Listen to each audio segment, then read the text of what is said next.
Today we're going to be reading in 2 Kings chapter 9. Please hit that like, share, and subscribe button. Help spread the word of the Lord today. Bring somebody to the Bible and help people come to the Lord. And Elijah the prophet called one of the sons of the prophets and said to him, "Get yourself ready. Take this flask of oil in your hand and go to Ramoth Gilead.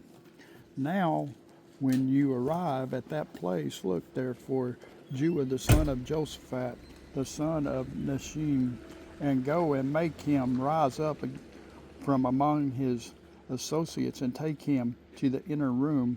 Then take the flask of oil and pour it on his head and say this, 'Thus says the Lord, I have anointed you king over Israel.' Then open the door and flee, and do not delay." So the young man, the servant of the prophet, went to Ramoth Gilead, and when he arrived, there were the captains of the army sitting. And he said, "I have a message for you, commander." Jua said, "For which one of us?" And he said, "For you, commander." Then he arose and went into the house, and he poured the oil on his head and said to him, "This says the Lord God of Israel, I have anointed you king over the people of the Lord over Israel. You shall strike down the house of Ahab, your master, that I may avenge the blood of my servants, the prophets, and the blood of all the servants of the Lord at the hand of Jezebel. For the whole house of Ahab shall perish. I will cut off from Ahab all the males in Israel, both bond and free. So I will make the house of Ahab like the house of Jeroboam, the son of Nebat, and like the house of Baasha, the son of Ahijah. The dogs shall eat Jezebel on the plot of ground at Jezreel, and there shall be none to bury her." And he opened the door and fled. Then Jehu came out to the servants of his master, and one said to him, "Is all well? Why did this madman come to you?" And he said to them, "You know the man and his babble?" And they said, "Yes." "Eli, tell us now." So he said this, and this he spoke to me, saying, "This says the Lord, I have anointed you king over Israel."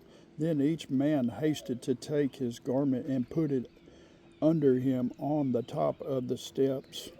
And they blew trumpets, saying, "Jua is king." So Jua, the son of Josaphat, the son of Nimshi, conspired against Joram. Now Joram had been defending Ramoth Gilead, and he and all Israel against Hazael, king of Syria. But King Joram had returned to Jezreel to recover from the wounds which the Syrians had inflicted on him when he fought with Hazael, king of Syria. And Jehu said, "If you are so minded, let no one leave or escape from the city to go and tell it to Jezreel." So Jehu rode in a chariot and went to Jezreel, for Joram was laid up there. And Ahijah the king of Judah had come down to see Joram. Now a watchman stood on the tower of Jezreel, and he saw company of Judah as he came, and said, "I see the company of men." And Joram said, "Get a horseman and send him to meet them, and let him say, 'Is it peace?'"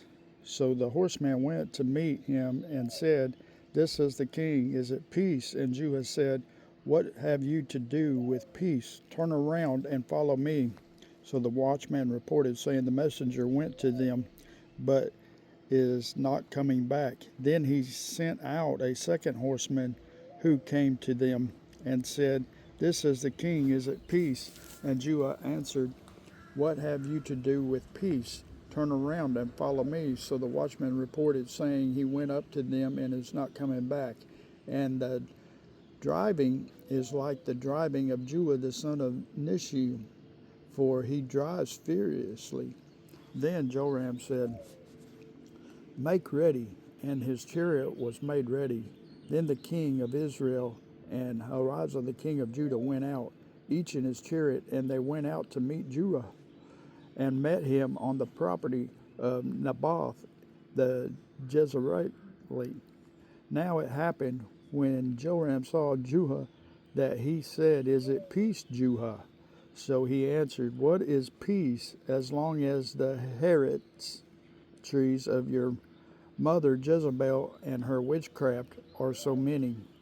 Then Joram turned around and fled and said to Ahijah, Treachery, Ahijah. Now Jehu drew his bow with full strength and shot Joram between his arms, and the arrow came out at his heart, and he sank down in his chariot. Then Jehu said to Bedkar, his captain, Pick him up and throw him into the track of the field of Naboth the Jezreelite. For remember when you and I were riding together behind Ahab his father, that the Lord laid his burden upon him. Surely I saw yesterday the blood of Naboth and the blood of his sons, says the Lord, and I will repay you in this plot, says the Lord. Now therefore take and throw him on the plot of the ground according to the word of the Lord. But when Uzziah the king of Judah saw this, he fled by the road of Beth-hagen. So Judah pursued him and said, Shoot him also in the chariot. And they shot him at the ascent of Gur, which is by Elblim. Then he fled to Medigo and died there. And his servants carried him in the chariot to Jerusalem and buried him in his tomb with his fathers in the city of David in the 11th year of Joram, the son of Ahab.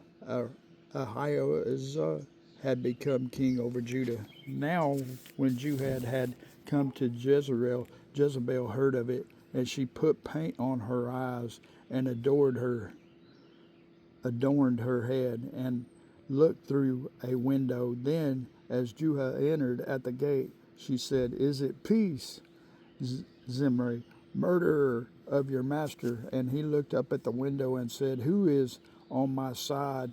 Who? So 2 or 3 eunuchs looked out at him. Then he said, Throw her down.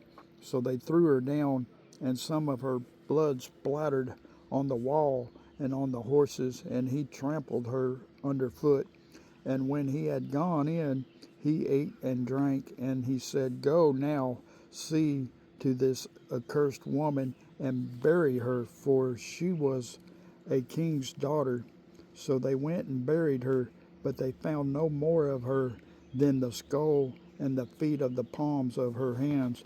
Therefore they came back and told him, and he said, This is the word of the Lord, which he spoke by his servant Elijah the Tishbite, saying, On the plot of ground at Jezreel dogs shall eat the flesh of Jezebel, and the corpse of Jezebel shall be a refuse on the surface of a field in the plot at Jezreel, so they shall not say, Here lies Jezebel.